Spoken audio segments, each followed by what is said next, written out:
AICC ప్రతినిధులు PCC ప్రతినిధులు నిన్నటి రోజున మా ఇంటికి వచ్చి కాంగ్రెస్ పార్టీలోకి రావాలని వారు ఆహ్వానించడం జరిగింది.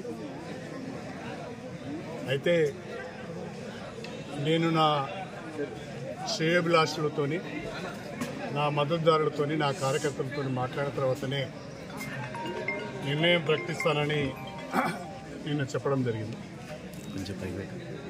అందులో భాగంగానే ఈరోజు స్టేషన్ గన్పౌల్ నియోజకవర్గానికి సంబంధించిన గత 30 సంవత్సరాలుగా నా రాజకీయ ప్రస్థానంలో నాతో కలిసి నడిచిన ముఖ్యులను, ప్రజాప్రతినిధులను, కార్యకర్తలను ఈరోజు కొంతమందిని అందరినీ ఆహ్వానించలేకపోయినాం. షార్ట్ టైం ఉన్నది కాబట్టి అందరికీ చెప్పలేకపోయినాం. కానీ తెలుసుకొని చాలామంది వచ్చారు. ఊహించిన దానికంటే ఎక్కువ మంది వచ్చారు. దాదాపు ఒక 1000 మంది వరకు ఇవాళ ప్రతినిధులు అందరూ కూడా ప్రతినిధులే పాల్గొన్నారు. వాళ్ళందరూ కూడా ఏకగ్రీవంగా ఒక మాట చెప్పారు. ప్రస్తుత రాజకీయ పరిస్థితులలో మీరు ఏ నిర్ణయం తీసుకున్నా మీ వెంట మేము ఉంటామని ఒక గట్టి భరోసా నాకు వాళ్ళు ఇచ్చారు. వాళ్ళందరికీ కూడా నేను హృదయపూర్వకంగా కృతజ్ఞతలు తెలియజేసుకుంటున్నా.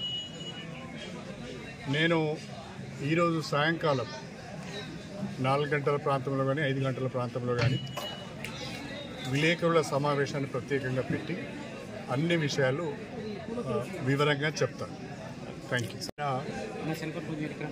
ఏఐసిసి ప్రతినిధులు పిసిసి ప్రతినిధులు నిన్నటి రోజున మా ఇంటికి వచ్చి కాంగ్రెస్ పార్టీలోకి రావాలని వారు ఆహ్వానించడం జరిగింది. అయితే నేను నా శ్రేయోభిలాషులతోని, నా మద్దతుదారులతోని, నా కార్యకర్తలతో మాట్లాడిన తర్వాతనే నిర్ణయం ప్రకటిస్తానని నిన్న చెప్పడం జరిగింది. అందులో భాగంగానే ఈరోజు స్టేషన్ గన్పౌల్ నియోజకవర్గానికి సంబంధించిన గత 30 సంవత్సరాలుగా నా రాజకీయ ప్రస్థానంలో నాతో కలిసి నడిచిన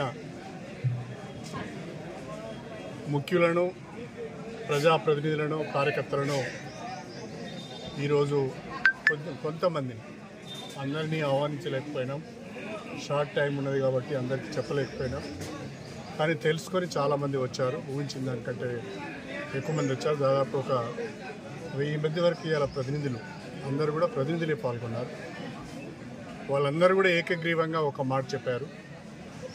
ప్రస్తుత రాజకీయ పరిస్థితులలో మీరు ఏ నిర్ణయం తీసుకున్నా మీ వెంట మేము ఉంటామని ఒక గట్టి భరోసా నాకు వాళ్ళు ఇచ్చారు.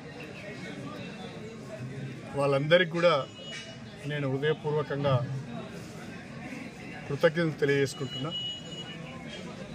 నేను ఈరోజు సాయంకాలం 4 గంటల ప్రాంతంలో కానీ 5 గంటల ప్రాంతంలో కానీ విలేకరుల సమావేశాన్ని ప్రత్యేకంగా పెట్టి అన్ని విషయాలు వివరంగా చెప్తాను. Thank you.